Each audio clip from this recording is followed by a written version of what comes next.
ladies and gentlemen, children of the Most High. When the world forgets your name, when pain leaves its fingerprints on your soul, there is one place that always remembers you: salt water. Whether it runs from your eyes or waves at your feet, it carries your healing in its tide. There are some wounds you don't talk about, not because they've healed, but because they've sunk too deep to name. You dress them up in smiles, wrap them in productivity, cover them with distractions and obligations. You speak around them, you live beside them, but they do not leave. They sit in your chest like a silent tenant collecting dust, altering the way you breathe without ever asking permission. And though your lips may be quiet, your body remembers. The mind, in its brilliance, can forget. But the body, it holds on. It speaks in headaches and tight shoulders, in sleepless nights and sudden exhaustion. It whispers through the tears you hold back at red lights, through the pause in your breath when someone touches a place you buried long ago. But salt water knows it does not need a name or an explanation. It does not ask what happened or why. It only invites.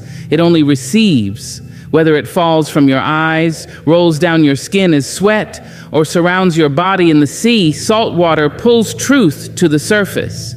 You can lie to yourself in words. You can even lie to others with a steady voice and rehearsed laughter. But you cannot lie to salt. It finds what is hidden. It seeps into the cuts you pretend are closed. It rushes toward the ache you didn't even know was still throbbing. Salt does not judge the depth of your sorrow. It simply honors it.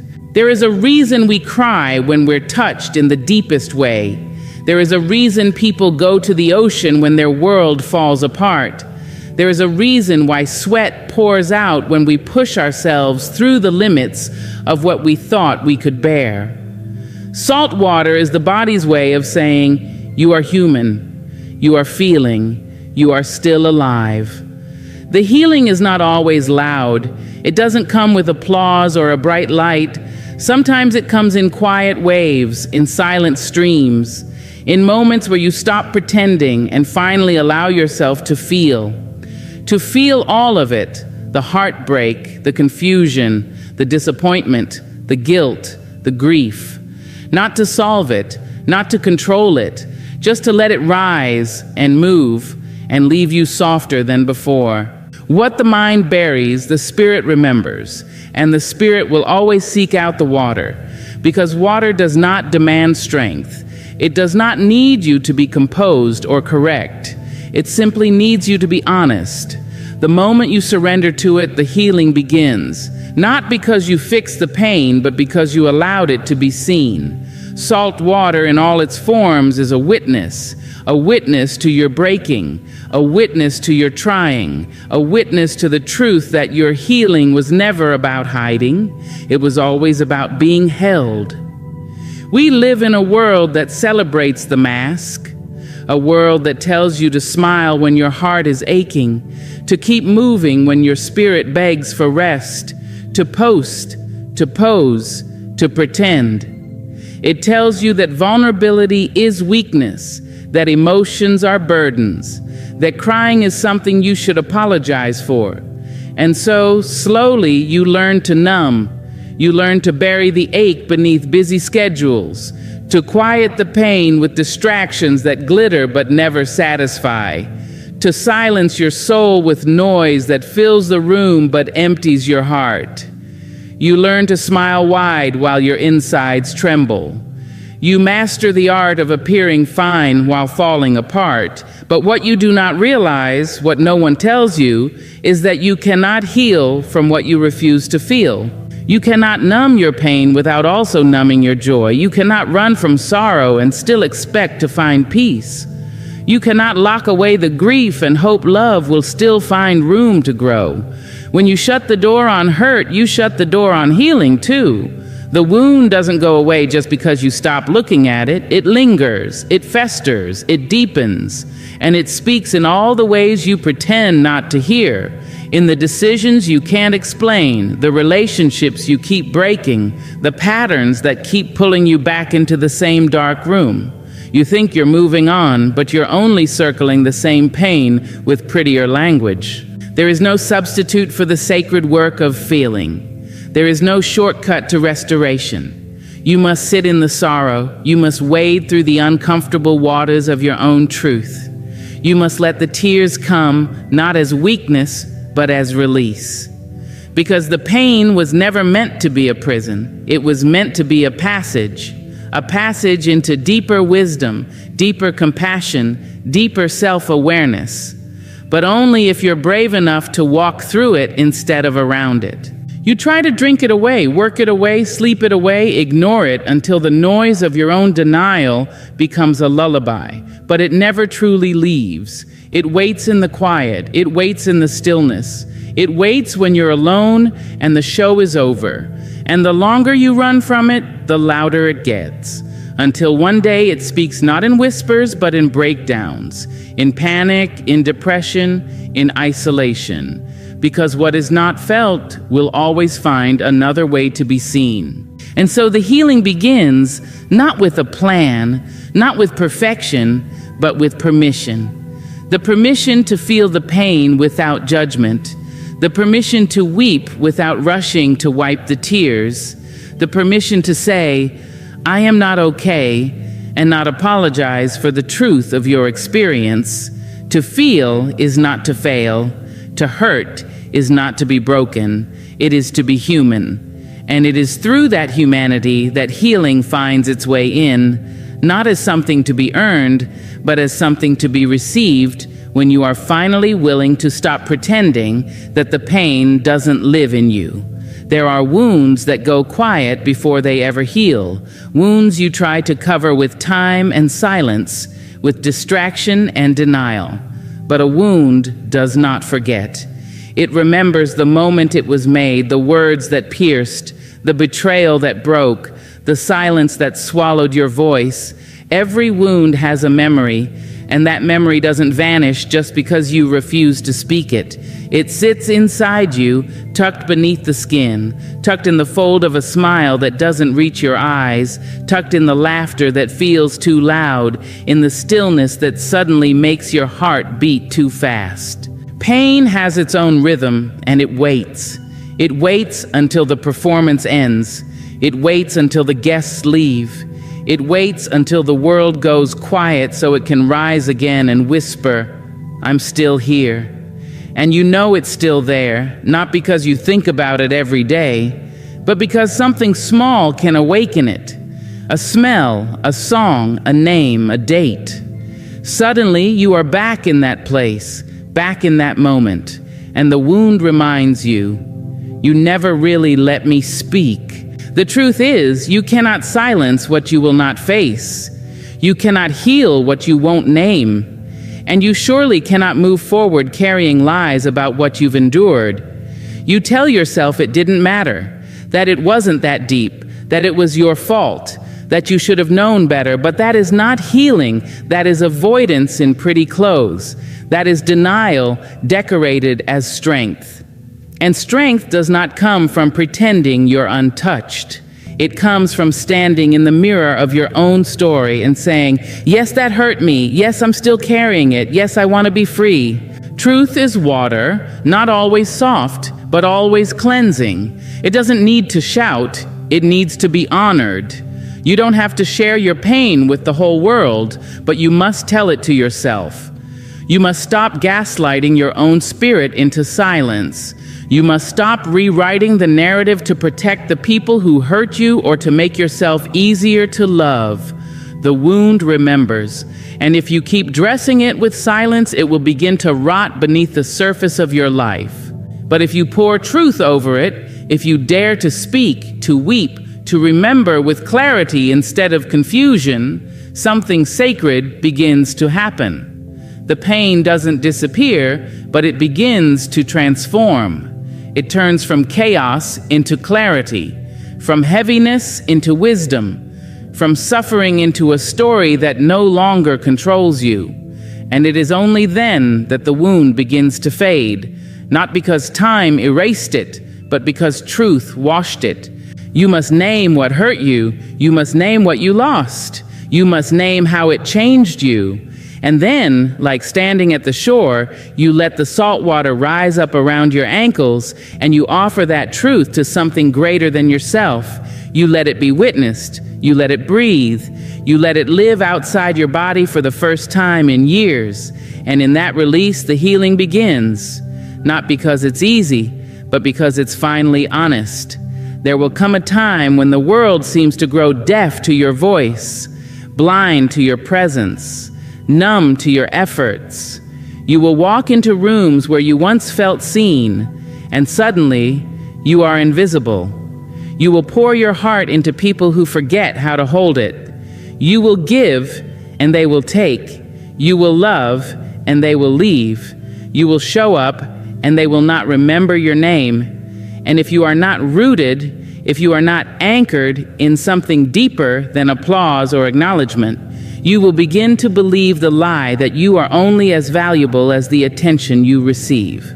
You may look at yourself and wonder if you are fading, if your softness is weakness, if your tenderness is a flaw in a world built for hardness. You may begin to shrink to fit the narrow mold others have carved for you. You may try to become louder, brighter, more palatable, more convenient. You may trade your truth for their comfort, your light for their shadow, your freedom for their approval. And still, you may find that you are unseen, that no matter how much you twist and contort, it is not enough to hold their gaze. But there is a place, a holy place, where you do not have to beg to belong. A place where you do not have to raise your voice to be heard. A place where your presence is not just acknowledged, but honored. That place is nature. The soil does not care how broken you are. The sea does not measure your worth. The trees do not ask your job title. The wind does not need your resume. The river does not ask if you failed or succeeded, if you've been chosen or overlooked. Nature receives you as you are, not as the world expects you to be.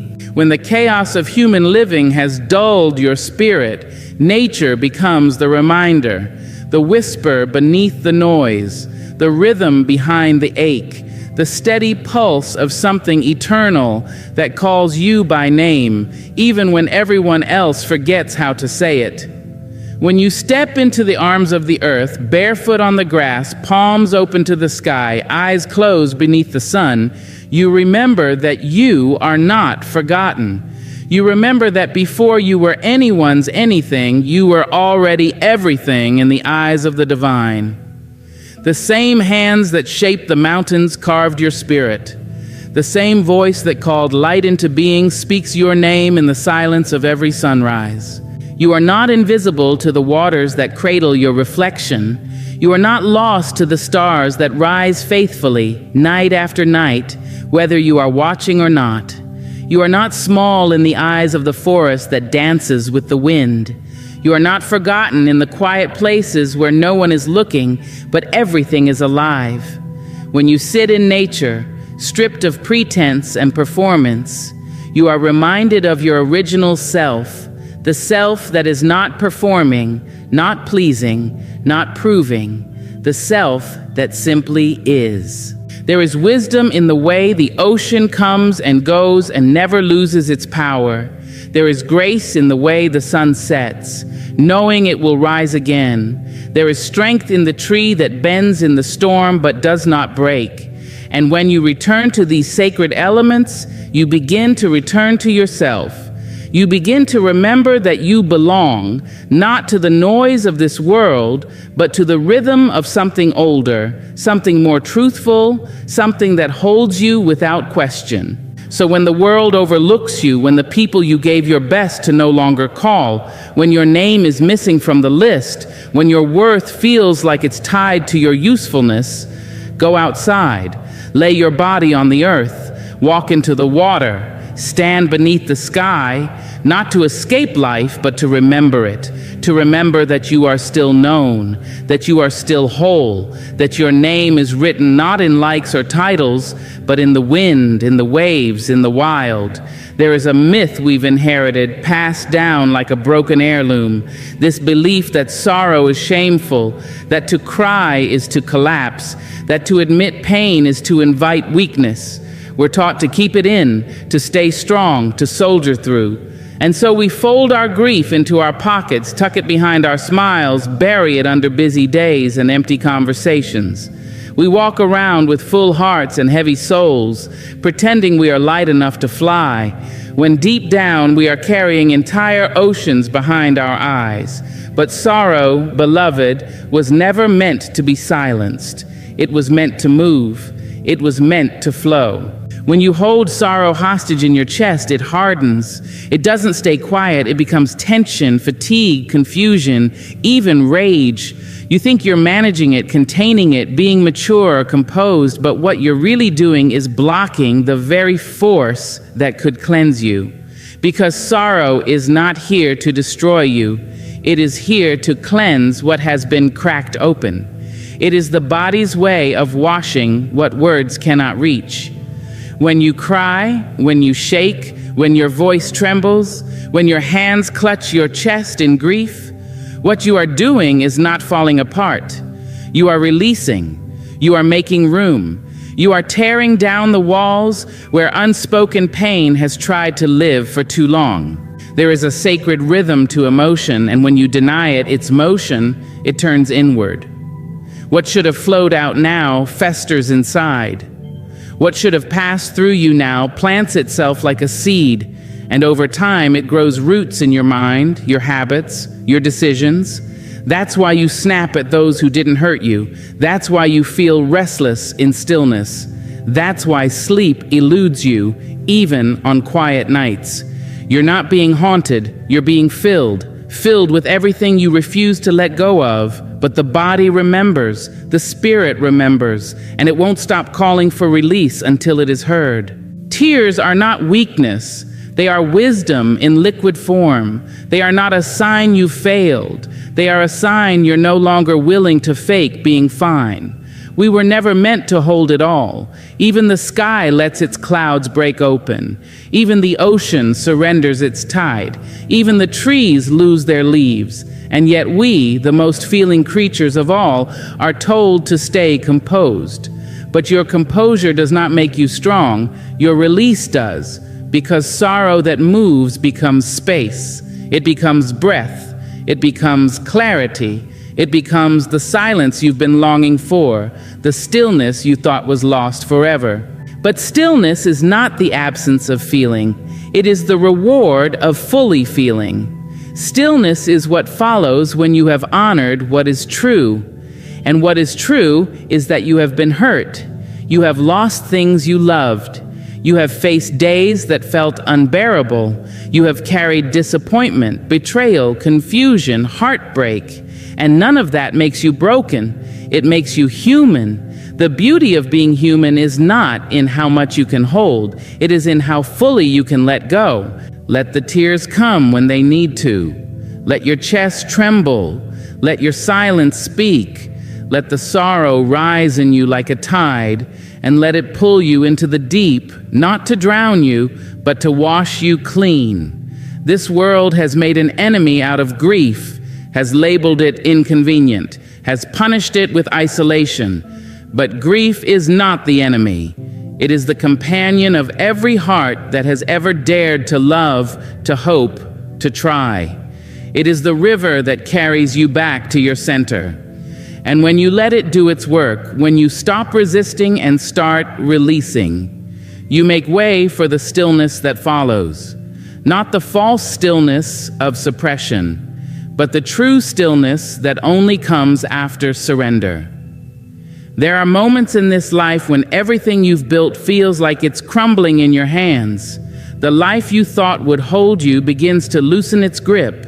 The people you believed would stay begin to fade, and the version of yourself that once felt familiar suddenly becomes a stranger in the mirror. And when that unraveling begins, when everything solid becomes soft and uncertain, The world will try to convince you that you've failed, that your story has ended, that you've missed your chance. But hear this with the full strength of your soul: you are allowed to begin again. Starting over is not a sign of defeat. It is not an indication that you were wrong or unworthy or incapable. It is a sacred invitation. An invitation to return to yourself, not as you were, but as you are now, wiser, softer, stronger in places you once thought would remain forever fragile. And in this beginning, you don't need fanfare, you don't need applause, you don't need everyone to understand. You need only your own permission.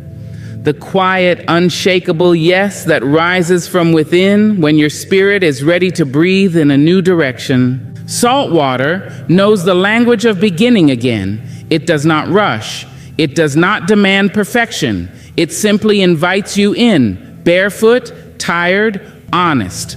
When you step into the water, you are not stepping into escape. You are stepping into remembrance, into renewal, into release. Because the salt doesn't just cleanse the skin, it baptizes the parts of you that felt unworthy of another chance. The parts of you still carrying the guilt, the shame, the heavy stories that whisper you are too late, too broken, too far gone. But salt water has no concept of too late. It does not ask where you've been or what you've done. It does not hold your past against you. It receives you in your now. And when you allow yourself to be received by the water, by the tears, by the truth of your need to start fresh, you begin to feel the loosening, the unraveling of false expectations, the softening of self-judgment, the quiet birth of grace in the deepest chambers of your being. Beginning again does not mean erasing your past. It means honoring it without being imprisoned by it. It means carrying the wisdom but dropping the weight. It means allowing yourself to grow in directions you never imagined, to write new pages in a story you thought had already been concluded. And like the ocean that meets the shore without shame again and again, you are allowed to return to your becoming. You are allowed to change your mind, to shift your path, to rise from your knees and walk in a new way. There is nothing unholy about starting over. There is nothing broken about admitting you need a new beginning. In fact, there is something deeply sacred about it. It is a reclamation, a remembering of your right to evolve, to not be defined by the chapter you've closed, but by the courage it took to turn the page.